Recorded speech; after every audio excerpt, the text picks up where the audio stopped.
नमस्कार, मैं हूं शरद द्विवेदी और हमारी ख़ास पेशकश बोलो बोलो मुंह तो खोलो, इसमें आपका बहुत बहुत स्वागत है।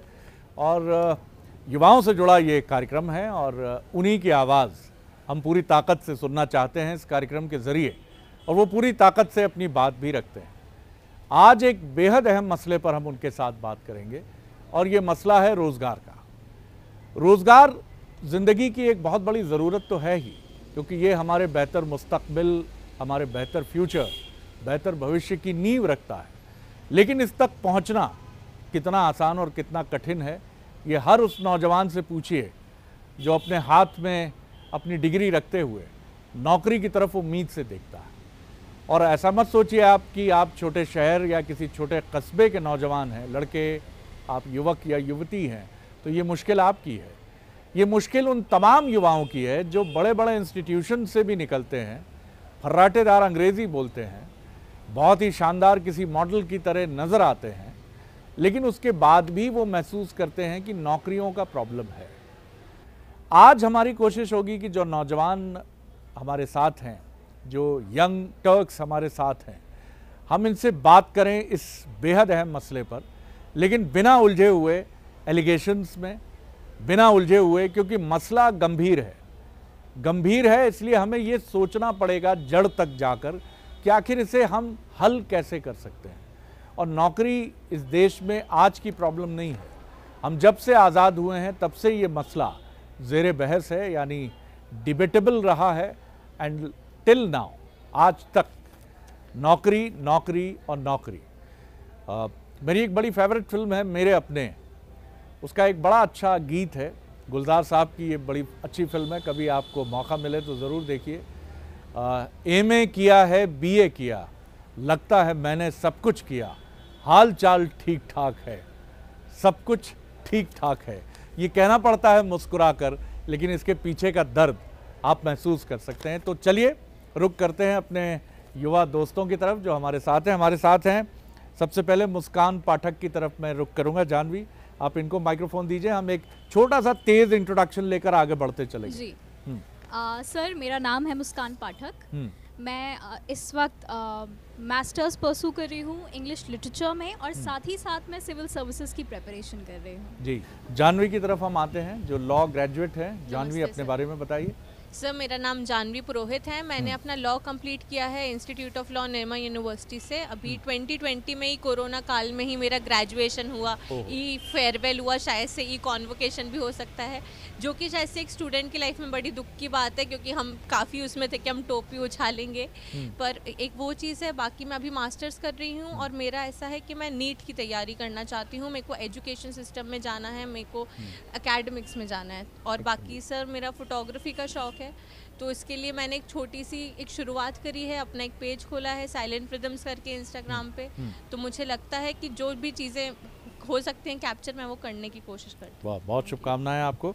आदित्य पाराशर है मेरे साथ। इनके बारे में ये भी बता दूं कि doctor APJ Abdul Kalam, missile man, Pioneer person, उनके हाथों ये सम्मानित हुए हैं अपने क्रिएटिव अप्रोच को लेकर। जो इनोवेशन, क्रिएटिव इनोवेशंस हैं, उसके लिए इन्होंने किया था, वो खुद ही बताएंगे हमें। Aditya ji, thank you so much sir इतने अच्छे इंट्रोडक्शन के लिए। मेरा नाम आदित्य पाराशर है और मेरा अभी currently masters in English literature चल रहा है। इससे पहले ग्रेजुएशन मेरा BSc मैथमेटिक्स में हुआ है। और इसके अलावा मैं अलग अलग गांव में जाके, ग्रामीण पर्टिकुलरली रूरल एरियाज़ में जाके फ़िलहाल कोविड अवेयरनेस के लिए वर्कशॉप्स करता हूँ। वहाँ पे कैंपेन होते हैं हमारे, अभी रिसेंटली हमने रीवा में किया उसके लिए।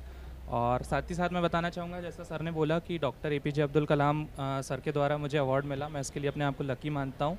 एक्चुअली मुझे एक इनोवेशन के लिए अवार्ड मिला था। मेरा एक इनोवेटिव आइडिया था वाइब्रेशन बेस्ड ओवरटेक अलार्म। तो वो जो इनोवेशन था वो नेशनल इनोवेशन फाउंडेशन करके ऑर्गेनाइजेशन है, उन्हें काफ़ी पसंद आया। उनके अप्रिसिएशन के बाद मुझे डॉक्टर APJ अब्दुल कलाम ने स्वयं वहाँ पे बुलवाया और उस जो मेरा आइडिया है उसके नाम पे पेटेंट एप्लीकेशन मेरा साइन। ये एक ऐसे विनम्र नौजवान हैं जो इतना कुछ कर चुके हैं, लेकिन उसके बाद भी अपना करियर बनाते हुए कोविड अवेयरनेस के लिए गांव में जा रहे हैं। सर, अपने लिए जिए तो क्या जिए, जी दिल ज़माने के लिए। कहते तो बहुत है हम लोग, करते नहीं हैं सर। चलिए विनोद जी की तरफ मैं चलूंगा। विनोद यादव जी हैं हमारे साथ। थैंक यू मेरी सर। तरह शर्मीले हैं थोड़े। जी जी सर मैं मोतीलाल विज्ञान महाविद्यालय से अपना मिलिट्री साइंस में बीएससी परस्यू कर रहा हूँ और साथ ही साथ मैं एसएससी की प्रिपरेशन कर रहा हूँ और अदर एग्ज़ाम्स की, गवर्नमेंट एग्ज़ाम्स की प्रिपरेशन कर रहा हूँ साथ में। चलिए बहुत शुभकामनाएं आपको विनोद। Thank you sir. और मैं चलूँगा प्रद्युम्न की तरफ, फिर मैं आऊँगा तमीशम की तरफ। तमीशम को आप माइक्रोफोन दे सकते हैं आदित्य जब तक। जी प्रद्युम्न आप बताइए।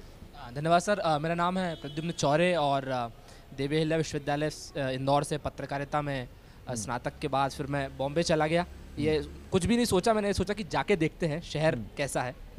और जब मैं गया तो काफ़ी उठा पटक के बाद अब कुछ थोड़े एक आध गीत लिखने का मौका मिलने लगा है और धीरे धीरे यही मौक़ों की तलाश करते हुए मैं वहाँ था। और उसके बाद अब ये महामारी आई तो फिर मैं भाग के वहाँ से अपने निज निवास होशंगाबाद मैं अभी हूँ और होशंगाबाद से ही कुछ काम चालू है, लेकिन लौटना है बहुत जल्द और वहाँ पे। बहुत अच्छी बात है।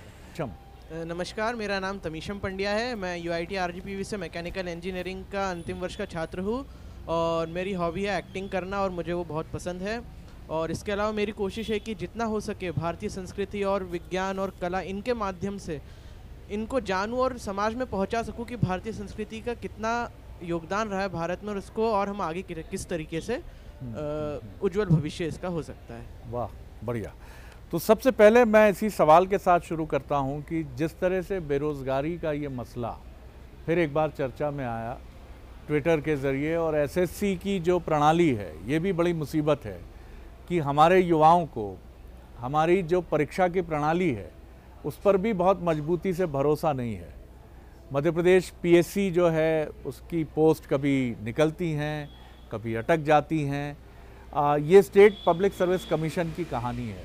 हालांकि अब पहले की तुलना में रेगुलराइज हो रही हैं ये चीज़ें। मैं आप ही से शुरू करता हूँ। आप किस तरह देखते हैं इस प्रॉब्लम को और कैसे आगे देखते हैं कि हम कैसे इससे निपटेंगे? सर प्रॉब्लम तो अभी की नहीं है, बहुत पुरानी है। लगभग मैं कहूँ तो पहले भी हमने 10-12 साल पहले देखा कि व्यापम में हुआ, उसी तरह 3 साल पहले एसएससी में भी यही हाल हुआ कि लोगों को मालूम ही नहीं हो रहा कि रिज़ल्ट कब आ रहा है, कब हमको नौकरी मिलेगी, कब क्या है, ये सब कुछ हो ही नहीं पा रहा है। तो इसके लिए सरकार को एक ट्रांसपेरेंसी लानी पड़ेगी पूरे नियम में और जो भी एग्ज़ाम करवा रही है उसमें एक पर्टिकुलर होना चाहिए, लोगों को मालूम होना चाहिए कि किस स्तर पे किस हिसाब से क्या क्या सरकार द्वारा एग्ज़ाम ली जा रही है और क्या इंटरव्यू लिए जा रहे हैं। उसका पूरा यदि किसी कैंडिडेट को जानना है कि उसके साथ ऐसा क्यों नहीं है तो उसको पूरा प्रॉपर मालूम होना चाहिए। हाँ मुस्कान, आप क्या जोड़ना चाहेंगे? जी सर, जहाँ तक इंडियन कॉन्स्टिट्यूशन की हम बात करें, भारतीय संविधान की, तो भारतीय संविधान में जो स्टेट पीएससीज हैं उनको एस्टैब्लिश करने के लिए प्रोविजन इसीलिए लाया गया था कि हम जो अनएम्प्लॉयमेंट है उसको केटर कर सकें, जो हमारा यूथ है उसको एम्प्लॉयमेंट दे सकें और जो भी रिक्रूटमेंट प्रोसेस है उसमें थोड़ी सी ट्रांसपेरेंसी ला सकें। एटलीस्ट एक इनिशियल स्टेप हो जाए, उस तरफ हम एक अग्रसर हो जाएं कि एक ट्रांसपेरेंसी आ जाए रिक्रूटमेंट प्रोसेस में।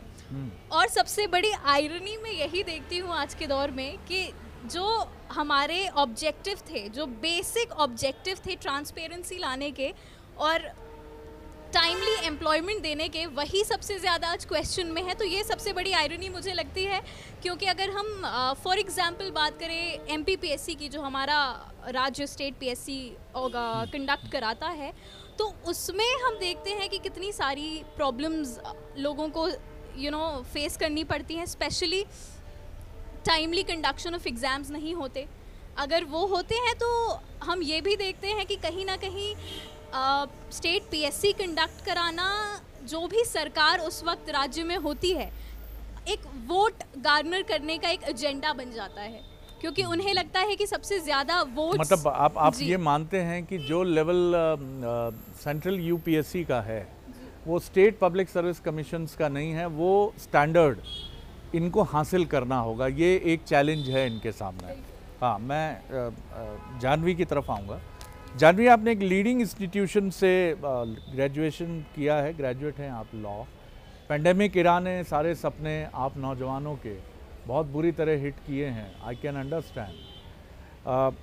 और आपके संस्थान ने भी निश्चित तौर पर उसकी भी सीमाएं होंगी ही होंगी इसमें।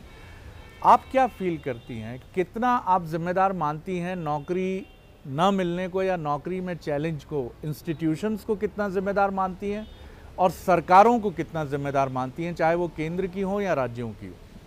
सर मेरे को ऐसा लगता है अपॉर्चुनिटीज़ हर जगह है।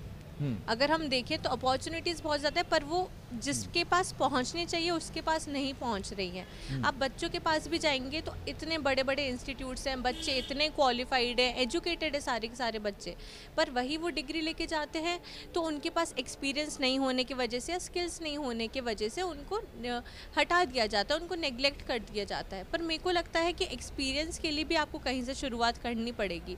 तो इस चीज़ की जिम्मेदारी या तो इंस्टीट्यूट्स या तो गवर्नमेंट, किसी ना किसी को तो लेनी पड़ेगी।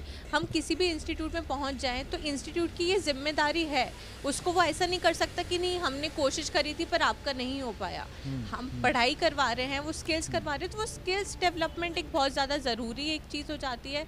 और फिर गवर्नमेंट को भी करना चाहिए कि वैकेंसीज बहुत कम निकलती हैं, अप्लाई करने वाले बच्चे बहुत ज़्यादा हो जाते हैं, तो एक रेशो होना चाहिए, या तो इतना होना चाहिए कि कंपटीशन बहुत तगड़ा है, कंपटीशन बहुत ज़्यादा है।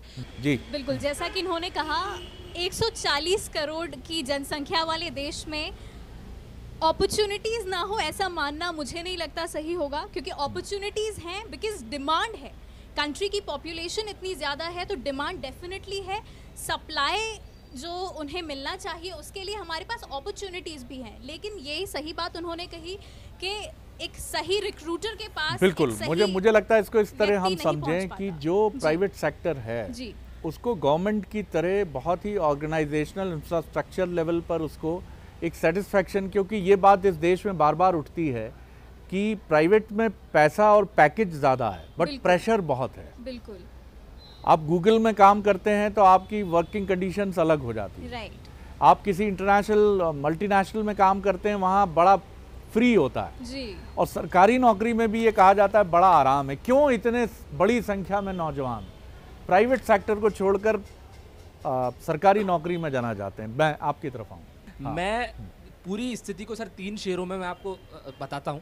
पहला तो ये शुरुआत हुई, पहले तो ये था, दुष्यंत कुमार का शेर है कि ना हो कम्बल तो पाँवों से पेट ढक लेंगे, ये लोग इतने मुनासिब हैं सफ़र के लिए। पहले स्थिति ये थी। अब स्थिति ये हुई कि यश मालवीय का शेर है कि दबे पैरों से उजाला आ रहा है, फिर कथाओं को खंगाला जा रहा है। और स्थिति होनी ये चाहिए, जो राहत इंदौरी का शेर है कि तूफानों से आंख मिलाओ, दरियाओं पे वार करो, मल्लाहों का चक्कर छोड़ो, तैर के दरिया पार करो। तो जो युवा है, जो मैं तो ये भी कहता हूँ कि हैशटैग मोदी रोजगार दो का एक और हैशटैग चलना चाहिए कि युवा रोजगार लो।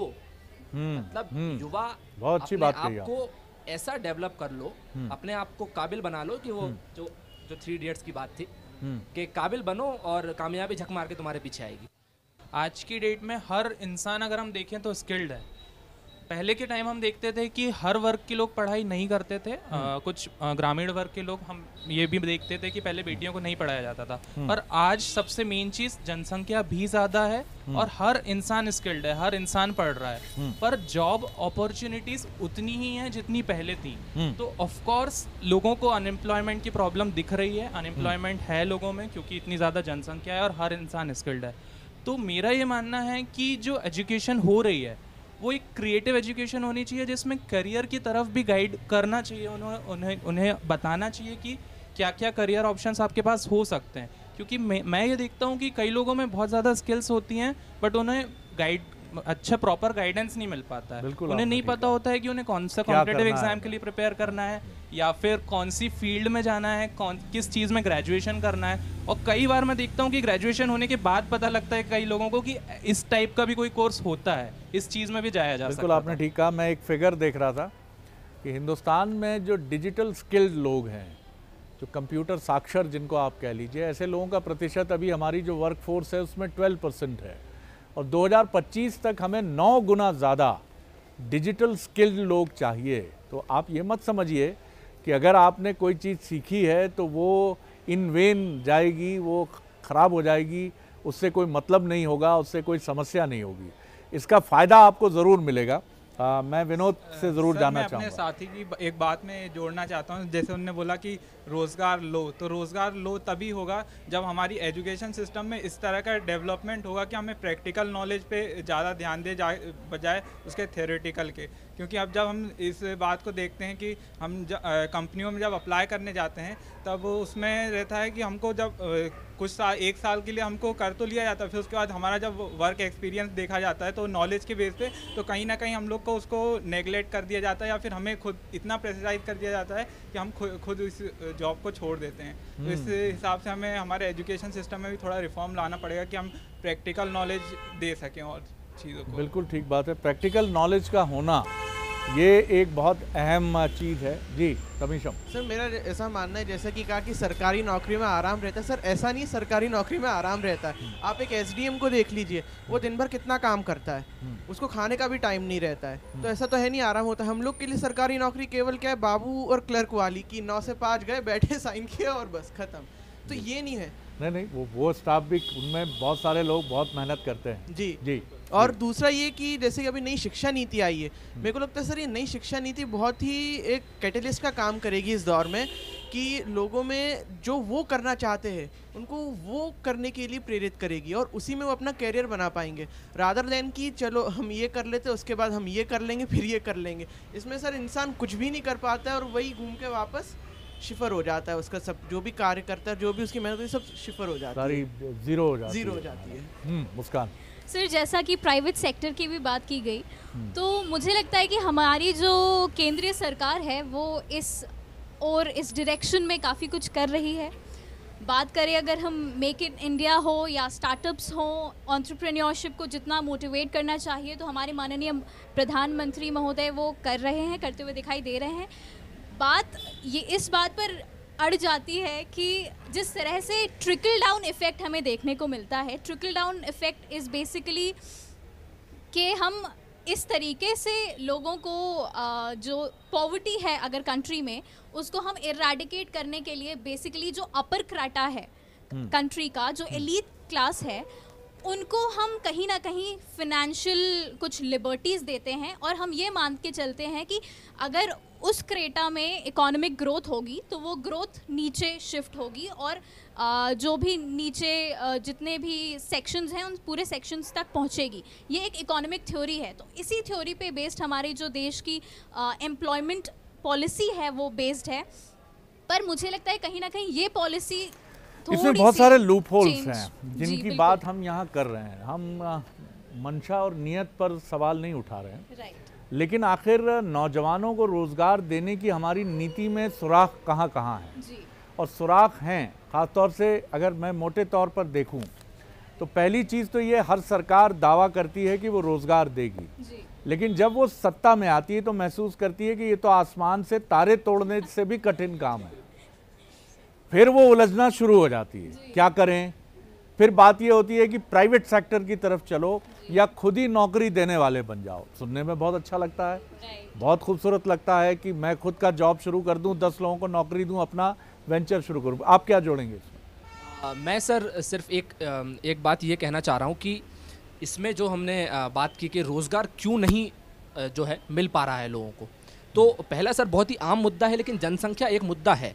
क्योंकि जिस रेट से जनसंख्या बढ़ती है उस रेट से अगर रिसोर्सेस और उस रेट से अगर कैपिटल नहीं बढ़ रही, अगर लेबर्स बढ़ रहे हैं, इंडस्ट्री नहीं बढ़ रही, तो वो लेबर्स जो हैं उनको जॉब नहीं मिलेगा।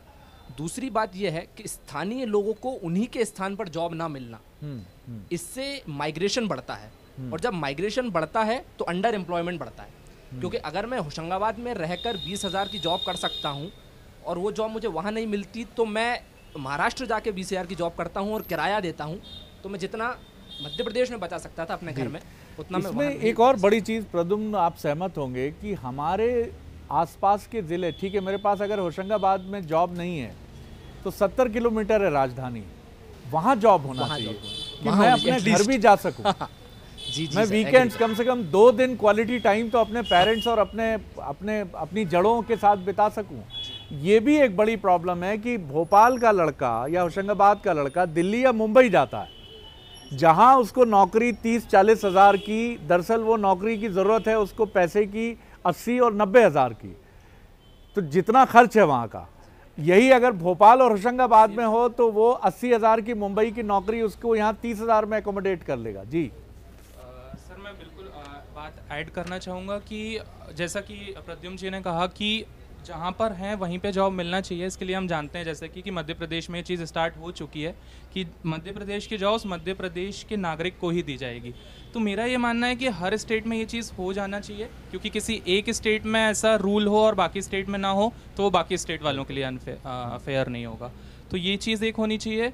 इलेक्शन, जनगणना और सर्वेस उनमें आकर एटलीस्ट थोड़ा बहुत रोज़गार ले सकें और इस तरह से रोज़गार बढ़ाया जा सकता है। बिल्कुल बिल्कुल जी। जानवी, सर मेरे को ऐसा लगता है कि जो नई नेशनल एजुकेशन पॉलिसी आ रही है वो कहीं ना कहीं इसका एक सल्यूशन हो सकता है। आप में से कितने लोग जानते हैं अच्छे से नई एजुकेशन पॉलिसी के बारे में? सर जितना थोड़ा बहुत तो पता है कि समझने लायक तो पता है जी। चलिए, ये अच्छी बात है जी। सर तो मेरे को लगता है कि उसकी वजह से लोगों को अपनी इंटरेस्ट पता चलेगा। टीचर्स वगैरह भी जो होंगी वो बच्चों को स्टार्टिंग से स्किल डेवलपमेंट जब बच्चे में होगा, और जब ये चीज़ भी होगी कि कॉम्पिटिटिव एग्जाम्स क्या हैं, प्राइवेट क्या हैं, उनके बारे में तैयारियां करवाएंगे जब वो बच्चों को, तो बच्चों को भी एक राह मिलेगी। क्योंकि अभी हमारा इशू सिर्फ यही है कि गाइडेंस नहीं है प्रॉपर। हम थ्योरेटिकल पूरी पढ़ाई कर रहे हैं, हमने ए से बी तक आ गए, बी से सी तक आ गए, पर जो बीच का रास्ता है, जो गाइडेंस है कि कैसे आगे की जर्नी पूरी करनी है, वो नहीं है।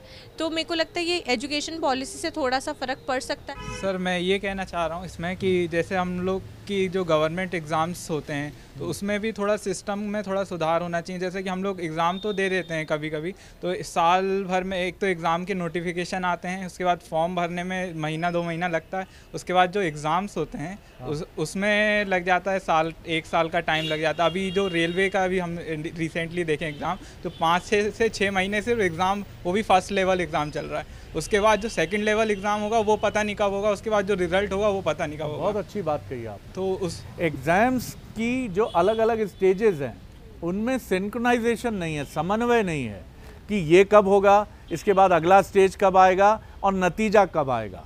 मुस्कान, बहुत संक्षेप में, बहुत संक्षेप में, बहुत ही प्रिसाइज। सर उसी में मैं उनकी बात में ऐड करना चाहूँगी कि जिस तरीके से इस वक्त सपोज़ MPPSC के एग्ज़ाम्स होते हैं, तो हम ये भी देखते हैं एक एलिमेंट सबसे ज़्यादा ये देखा जा रहा है कि कोई भी पेटिशन लगा देता है, फिर वो कोर्ट में केस रह जाता है, वो कोर्ट में केस चलता है, तो वहाँ पर भी हम कहीं ना कहीं अटक जाते हैं और इसको दूर करना जरूरी है। जानवी, ये जो आपने बात की, मेरे को लगता है बस एग्जाम्स डिक्लेयर करने के टाइम पे, नोटिफिकेशन के टाइम पर ये देखा जाए कि बच्चे का भी समय बचे, क्योंकि बच्चे का जो मेजर यूथ है वो सिर्फ तैयारी में ही बीत जा रहा है। जिस समय पे उसको काम करना चाहिए, वो बच्चा चाहता है कि मैं रोजगार हो, मेरे पास पैसे हों घर को सपोर्ट करने के लिए, खुद के शौक के लिए, तो वो पूरा समय उसका तैयारी में ही निकल जाता है। तो इन सारी बातों को दिमाग में रखते हुए हम जब ग्रेजुएशन लेवल से निकलते हैं और कॉम्पिटिटिव वर्ल्ड में कदम रखते हैं, जब हम तय कर लेते हैं कि अब हमें इंटरव्यूज़ देने हैं और एग्ज़ाम्स देने हैं, तो हमारे पास कोई फिनिशिंग स्कूल नहीं है जहां जाकर हमें ये बता दिया जाए कि Muskan, you are specially mean for the RJ kind of thing, आप आरजे बनने के लिए ही मुफीद हैं आप, या आप इसके लिए आप आरजे छोड़ दीजिए अभी कुछ सालों के लिए, आप इधर आइए। ये हमें बताने वाला कोई नहीं है। इसके लिए फिर यही है कि कैरियर काउंसलर्स की कमी है फिर हमारे। यस कि जो गाइड कर सके हमें कि हाँ, गाइड हमें क्या करने वालों की कमी है। सर करने को तो हर कोई कुछ भी कर सकता है, चाहे हम खाना बना लेते, हम कुछ और भी दूसरे काम कर रहे हैं, इसका मतलब ये तो नहीं शेफ बन गए हम जा करके। ठीक कर रहे हैं आप। तो क्योंकि हमारे जो इंस्टीट्यूट्स हैं वो जाहिर तौर पर प्राइवेट इंस्टीट्यूट्स भी हैं, गवर्नमेंट है, उन्हें इससे फ़र्क नहीं पड़ता कि हमारे भीतर क्या मटेरियल है। वो हमें ग्रेजुएट बना देते हैं, अच्छे ढंग से भी बना देते हैं, कई बार हम रट के भी बन जाते हैं। आपको जो एक और चीज़ मैं कहना चाहूँगा कि इसमें सर इंटरनेट भी काफ़ी एक रोल प्ले करता है कि इंटरनेट में इतनी सारी वैकेंसीज निकलती है उस चीज़ को लेकर, कोई भी जॉब है तो युवा क्योंकि आजकल बैठा ही रहता है इंटरनेट पे किसी न किसी काम से, तो उस पर भी सर्व करके पता कर सकता है इस चीज़ को। और सर मैं एक और मतलब रामधारी सिंह दिनकर की कविता कहना चाहूँगा कि विपदा जब आती है तो कायर को ही दहलाती है, सूरमा न विचलित होते, क्षण तनिक नहीं धीरज खोते। तो युवा आजकल का ऐसा है कि वो आगे ही बढ़ना चाहता है, वो ये नहीं है कि बस रुक गए यार अब क्या करे, अब उसको जो मिलता है वो करना चाहता है। हाँ, लेकिन ये मालूम होना चाहिए कि रावण की नाभि में ही अमृत कुंड है, ये बताने और वाला राम को वहीं तीर चलाना है, यही बताने वाले सर। अगर ये नहीं मालूम है तो राम भी सर काटे जा रहे थे और विचलित हो रहे थे, वही हाल आज का है सर, परेशान हो रहे थे। फिर अगस्त मुनि ने कहा कि नहीं, आदित्य हृदय स्त्रोत पढ़ो, और विभीषण ने कहा वहां पर बाण चलाओ। तो हमें मालूम होना चाहिए कि हमारा लक्ष्य क्या होना चाहिए। जी, इन्होंने बहुत अच्छा कहा कि विभीषण नहीं मिल रहा है। हाँ, अच्छा, अरे वाह, बहुत बढ़िया। तो मतलब ये विभीषण यहाँ करियर काउंसलर्स हैं, जो नहीं मिल रहे हैं, जिनकी कमी है। तो विभीषण रूपी करियर काउंसलर्स जो हैं सर, ढूंढे जाएं जरा। जी प्रदुम जी। सर ये मुझे लगता है युवा सारे यही कह रहे हैं कि या तो मैं बहुत कुछ करूंगा या शायद कुछ नहीं, शर्त है एक बारी मुझको आजमाया जाए। तो ये है। और बाकी सर शिक्षा नीति पे मुझे सिर्फ एक ही जो है वो ये पेश नज़र परेशानी आ सकती है कि शिक्षा नीति ये कहती है कि अब आपको बंधना नहीं पड़ेगा कि भाई अगर आप मैथ्स लेते हैं तो फिजिक्स केमिस्ट्री मैथ्स, कॉमर्स लेते हैं तो अकाउंट्स कॉमर्स, और अगर आप बायोलॉजी लेते हैं तो आपको वो पढ़ना पड़ेगा। अब आप ये कर सकते हैं कि भाई बायोलॉजी के साथ आप पढ़ना चाहें तो आप आर्ट्स का कोई सब्जेक्ट पढ़ लीजिए, ये आपको सुविधा दी जा रही है। पर सर होशंगाबाद जैसे शहर या इटारसी जैसे शहर या जहाँ से भी हम लोग हैं, हम लोग सब हैं, इन शहरों के स्कूलों के पास इतने रिसोर्सेस नहीं है प्राइवेट भी कि वो एक बच्चे को वो बोलते हैं कि चलो प्रद्युम्न ने हिस्ट्री लिया है और प्रद्युम्न ने कॉमर्स लिया है, तो प्रद्युम्न कॉमर्स की क्लास में बैठेगा, हिस्ट्री की क्लास में बैठेगा। टीचर्स का वो जो तालमेल, बिल्कुल ठीक बात, वो थोड़ी एक परेशानी आएगी।